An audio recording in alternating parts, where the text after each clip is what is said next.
Hello everyone, welcome to Sam's Summaries. This episode is a deep dive discussion into Sam Fury's summary of the book The Intelligent Investor by Benjamin Graham. It has been created with the help of AI. You can read the original summary at samfury.com. Welcome back to the deep dive. Today we're going to be looking at The Intelligent Investor. This book by Benjamin Graham, man, it's been shaping the way people think about investing for decades now, and we're going to dig into the stuff that matters most to you guys. Awesome. It's always exciting to revisit a classic like this. Right. I mean, Graham's insights, they're still so relevant, even in today's crazy market. Yeah, totally. And, speaking of today's market, one of the first things that really jumped out at me from your notes was Graham's very clear distinction between investing versus speculation. Oh, yeah, for sure. Seems like you're really focusing on building a long-term strategy. Yeah. Which aligns perfectly with what Graham talks about. Right. Careful analysis, managing risk, that kind of thing. Absolutely. It's all about thinking long-term, right? Not getting caught up in trying to get rich quick. Exactly. A lot of people get caught up in that allure of quick riches and speculation. Yeah. But Graham's like, no, true investing. It's a marathon, not a sprint. It's about focusing on the intrinsic value of an asset, not just the fluctuating price that you see on the market. For sure. For sure. And speaking of intrinsic value, you highlighted this whole section about bonds. Yeah. And Graham argues that even investors who are really growth-focused, they should consider having bonds in their portfolio, especially when inflation is high. Yeah, I mean, especially now. Right. So how are you seeing that apply to your portfolio right now? Oh, that's a great question. And it seems like you're already thinking about it, which Yeah. is fantastic. I think it's just crucial to remember, stocks aren't always like this perfect shield against inflation. Right. A well-balanced portfolio, you need both stocks and bonds to be able to weather those different economic storms, It's all about managing your risk Totally. and making sure that your investments align with your long-term goals. Makes total sense. And this leads right into another really important concept Graham talks about, and you had a lot of notes on this section. The impact of inflation on investment decisions. Yeah. What really resonated with you the most from that?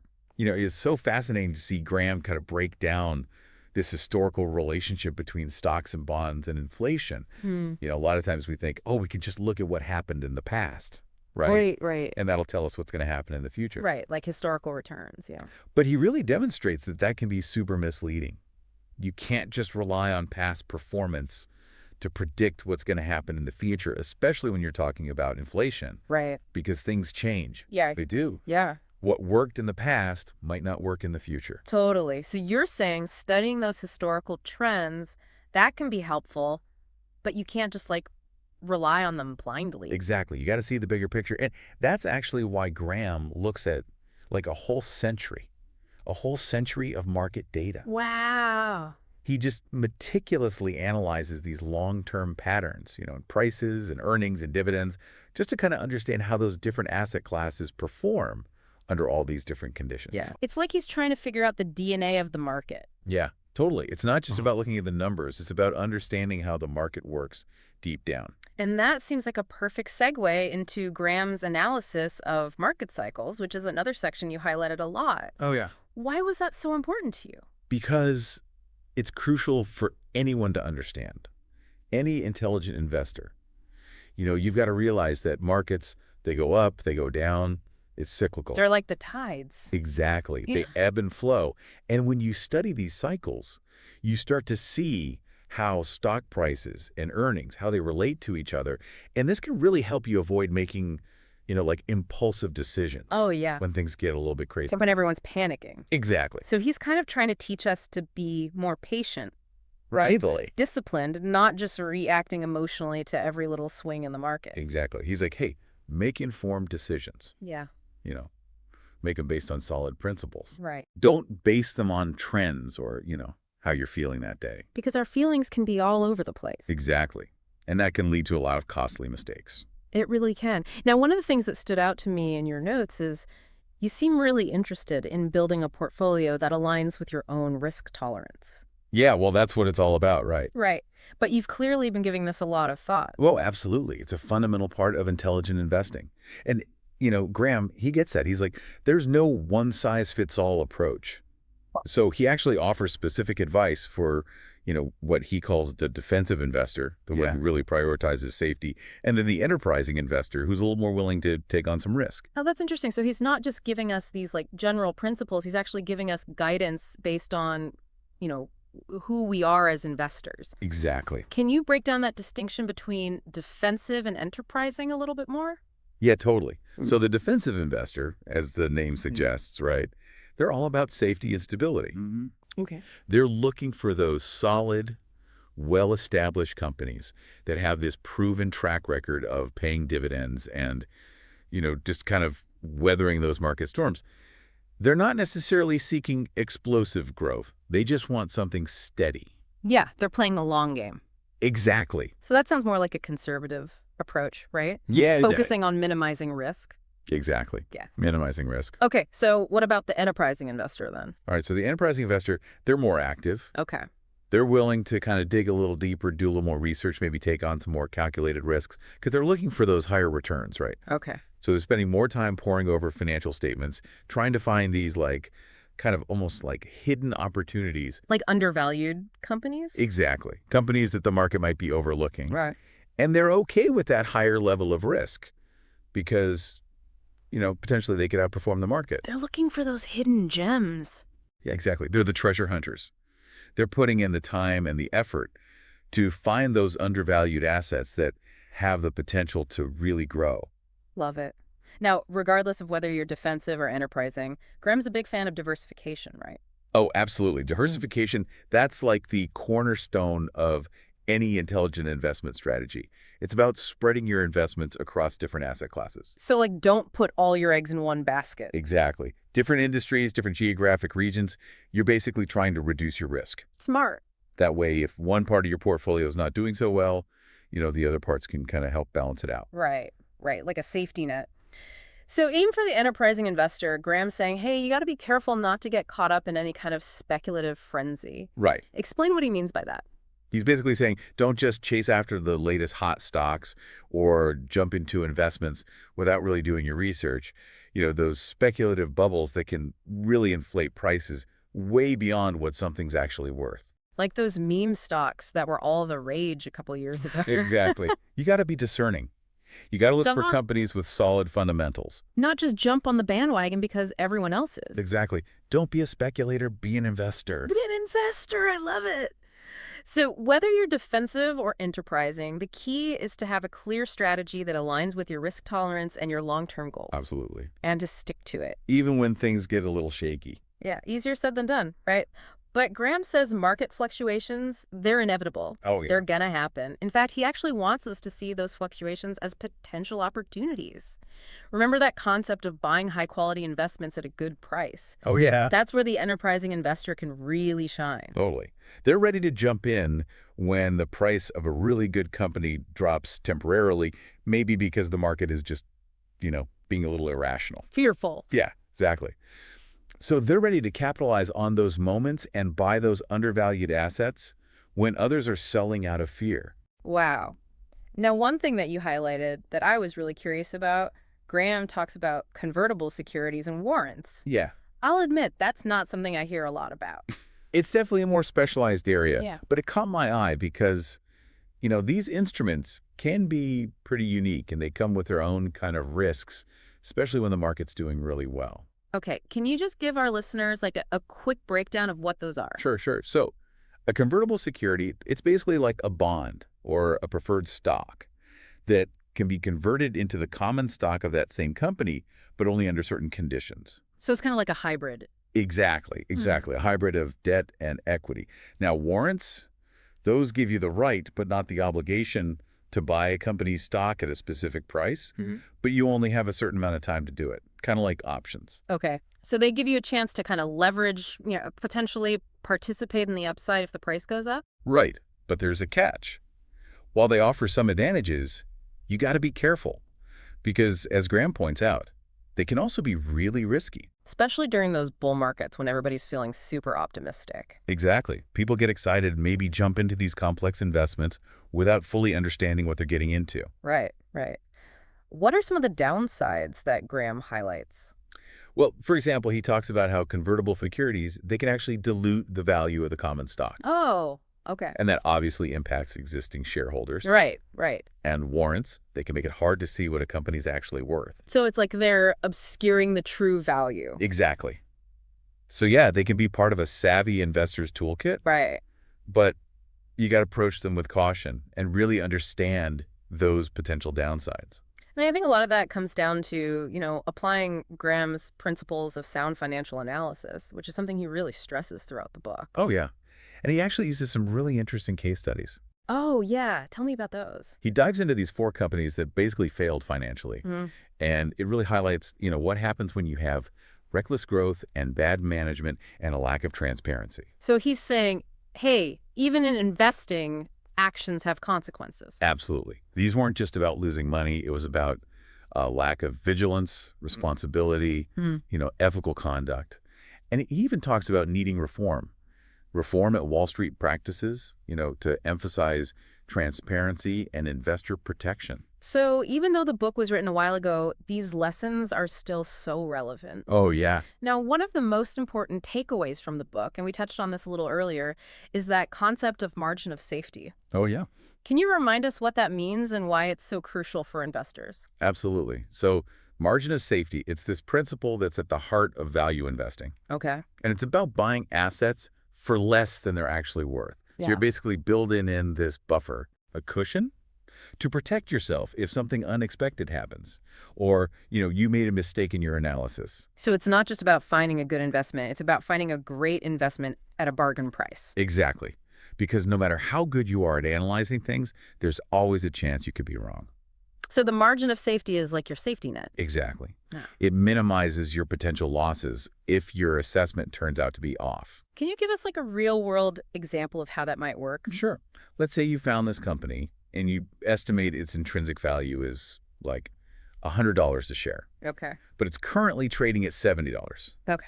That $30 difference, that's your margin of safety. So even if your valuation was a little off or the market takes a dip, you've got that cushion. That's a great example. Now, you also mentioned being really interested in Graham's views on shareholder engagement and how management plays a role in a company's success. Can you talk a little bit more about that? Yeah. He's got this really interesting perspective on it. He believes shareholders shouldn't just sit back and watch, He thinks they should be active participants in corporate governance. So it's about more than just holding the stock. You got to engage with the management. Exactly. Ask them tough questions, hold them accountable for their decisions. He's a big advocate for informed and engaged shareholders. Like you're a part owner of this business. Exactly. Demand transparency. Make sure the management's acting in the best interest of the company. He actually sees shareholders as partners in the business. Totally. And he even highlights these potential benefits of takeovers, like in some cases, if there's a change in leadership. Right. That can be a good thing, shake things up, improve performance. So he's not afraid to challenge the status quo. No. Now let's talk a little bit about dividends. Graham's got some interesting insights into this. Oh, yeah. Share some of his key points. Well, he says that, dividends, they could be a source of income for investors, but you got to understand what the company is doing with their profits. He believes that companies should focus on reinvesting those profits back into the business, especially if they've got opportunities to grow. So it's not just about how much they're paying out in dividends, it's about how they're using their earnings to generate long-term value. Exactly. A high dividend, that might sound great, but it could also be a sign that the company just doesn't have any good places to reinvest that money. Interesting. So Graham, he's encouraging investors to really understand a company's dividend policy and see the potential benefits of those reinvested earnings. It's about taking the long view. Exactly. It's about looking beyond just the immediate payout. Right, right.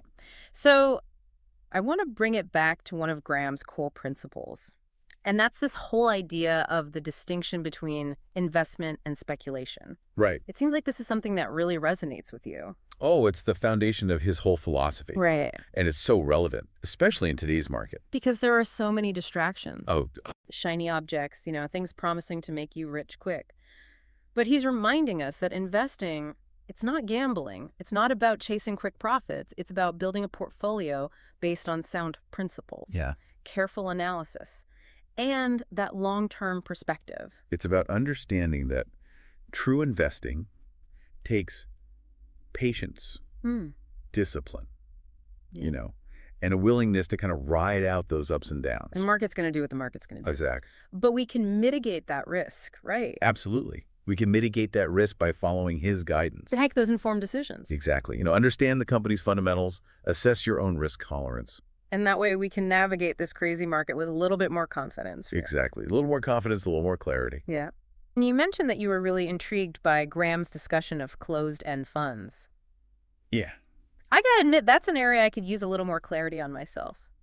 Yeah, I mean, they're definitely kind of a hidden corner of the investing world. Right. Most people are familiar with those open-end funds, like mutual funds, where you can buy or sell shares directly from the fund. Right, and the price is based on the net asset value of the stuff they own, right? Exactly, exactly. But closed-end funds, those are different, right? Yeah, those are a little bit different. So how do those work? So they issue this fixed number of shares. Okay. And those shares actually trade on stock exchanges. Oh, okay. Just like any other stock. So the price isn't directly tied to that net asset value then? Exactly, precisely. No. Imagine a pizza. Okay. It's got a fixed number of slices, Okay. and the price of each slice can go up and down based on how many people want it. Okay. Even if the pizza ingredients themselves, the stuff it's made of, haven't changed in value. I love that analogy. Okay, so you could potentially buy a slice of that pizza, a share of the closed-end fund, Yeah. at a discount to what the ingredients are actually worth. That's exactly the idea. Interesting. Graham actually points out that these closed-end funds, they often sell at a discount to their net asset value. Really? So it's a little bit of a bargain for savvy investors. That's fascinating. So it sounds like you have to do a little bit more research, Yeah. understand how those market dynamics work, but potentially there could be some higher returns there. Yeah, potentially. You also highlighted a section where it talked about how closed-end funds might outperform their open-ended counterparts, over the long term. Yes, exactly. Why is that? So because they're not subject to the same kind of investor inflows and outflows that can impact open-end funds, Oh, okay. their managers, they have a bit more flexibility to stick to their strategies Gotcha. and potentially, ride out those market fluctuations a little bit better. It makes sense that they wouldn't be forced to sell stuff at a bad time just because investors are getting nervous. Exactly. Yeah. Exactly. That long-term perspective, that really aligns with Graham's whole philosophy. It does, yeah. Now, before we move on, I want to touch on another key concept, and you highlighted this as well, the importance of security analysis. Yeah, it seems like a cornerstone of Graham's approach. Absolutely. He really wants us to understand how to evaluate these investments like a pro. Yeah, it's not just about looking at the stock price. Yeah. You got to dive into those financial statements, Right. understand the earnings, the assets, the liabilities, the whole financial picture. It's like peeling back the layers of an onion to see what's really underneath. I love that, yeah. And there's this really interesting section where he analyzes 8 pairs of companies that at first glance, they seem pretty similar. Oh, yeah. Tell me about that. Yeah, it's this fantastic example of how a deeper analysis can reveal these hidden strengths and weaknesses. So he compares companies in the same industry, right? Yeah. But they have totally different ways of managing their finances. Right. Some prioritize those stable earnings, they keep their debt low, and others, they go for that aggressive growth strategy, even if they have to take on a lot of debt. So he's teaching us to look beyond those surface level similarities. Exactly. To really understand the financial DNA of the company. Exactly. And his analysis actually shows that these different approaches lead to completely different outcomes for investors. Yeah. The companies that, they're more careful, they're more prudent, they tend to outperform those that are maybe a little bit more reckless. Right. It's a powerful lesson in looking beyond the hype. Absolutely. Understanding what's actually driving that long-term value. It all comes back to Graham's core message, Investing is not gambling, it's not speculation. It's about understanding the businesses you're putting your money into. Right. And making decisions based on good analysis. Speaking of making good decisions, I'm curious to hear more about that distinction between the defensive investor and the enterprising investor. Yeah. It seems like something you've been thinking a lot about based on all your notes. Yeah, it's such a crucial framework for understanding all the different approaches investors can take, based on their own circumstances, their risk tolerance, Yeah. how much time they have to dedicate to it. Yeah, for sure. So let's break it down a little bit. Okay. Remind me again, what are those key characteristics of a defensive investor? So the defensive investor, they're someone who really prioritizes safety and stability above all else. Yes. exactly. They want those well-established companies. They're looking for that long history of profitability, consistent dividends, Yeah. a company that can weather the storm. Yeah, they're like the steady Eddie of the investment world. I like that. Yeah, steady Eddie. Yeah. So they're not really chasing after those high-growth stocks. Mhm. They're looking for that slow and steady wins the race approach. Exactly. Slow and steady wins the race. They're more focused on just preserving what they have, Right. generating income, Exactly. not taking a lot of risk to chase those big returns. Yeah, they're more risk averse. And Graham suggests that they kind of stick with a pretty simple portfolio. Yeah. Blue chip stocks, some high quality bonds. Yeah. Very simple, very diversified. So it sounds like this is a strategy that might appeal to someone who wants to be in the market, but they don't want to spend hours and hours researching companies. Exactly. Graham recognizes that not everybody has the time Right. or the interest or even the expertise to be that active investor. Right. So the defensive approach, it offers a way to participate without needing to be a Wall Street whiz. Okay, that makes sense. So what about the enterprising investor then? All right, so the enterprising investor, they're more hands-on. Okay. They're willing to put in the time to really dig into that financial analysis. Okay. They're more comfortable with taking some calculated risks because they're trying to beat the market. Gotcha. They're trying to find those undervalued opportunities that maybe other people are missing. So they're the ones who are really reading those financial statements. Yeah, they're reading the 10Ks cover to cover, Looking for those hidden gems. They're looking for those hidden gems. Exactly. So they're not afraid to do the work? No, they're not afraid to do the work. Really understand the company's business. Yeah, really understand the business model inside and out. And assess that intrinsic value on their own. Exactly. Independent of what the market's saying. That sounds like it requires a real passion for research. It does. It does. But it can be really rewarding, especially if you're able to find those undervalued companies. Oh, absolutely. It's like the thrill of the hunt, Yeah, for sure. And Graham actually provides a framework for that enterprising investor, right? He does. He does. Emphasizing the importance of really rigorous analysis. Absolutely. Focusing on the company's financial strength, how much money they're making. Yeah, the earnings power, the asset value. So it's not just about chasing those growth stocks. No, it's about finding value. It's about finding that value that the market hasn't recognized yet. Exactly. Which brings us back to that whole margin of safety concept, right? Oh, absolutely. It seems like that's especially crucial for the enterprising investor because they are taking on more risk to get those bigger rewards. Yeah, exactly. It's like their safety net. Yeah. It protects them from those uncertainties, those potential errors. Okay. It's like buying $1 worth of assets for 50 cents, basically. Right. So even if they're a little bit off in their assessment, they're still getting a good deal. It helps minimize that downside risk. Exactly. Even when you're making those bolder moves. And Graham actually offers some practical advice for, actually calculating the margin of safety. Oh, okay. Looking at things like, the company's history of earnings, Okay. their assets, their debt levels, comparing that to the current market price. So he's giving us tools to make informed judgments Exactly. He's giving us tools and frameworks. about what a business is actually worth. Exactly. Rather than just relying on what the market's doing or what other people are saying. Exactly. He's all about thinking independently, doing your own research, not being swayed by the crowd or the latest trends. Right. So it's about being a contrarian. Yeah, sometimes you got to go against the grain Yeah. if the analysis supports it. That reminds me of a quote from the book. The investor's chief problem and even his worst enemy is likely to be himself. Oh, yeah, that's a good one. He seems to be saying, watch out for those emotional biases. Yeah. That herd mentality. Oh, he's so right. Investing is just as much about psychology as it is about finance. Yeah. We all have those fears, those urges to follow the crowd. We're human.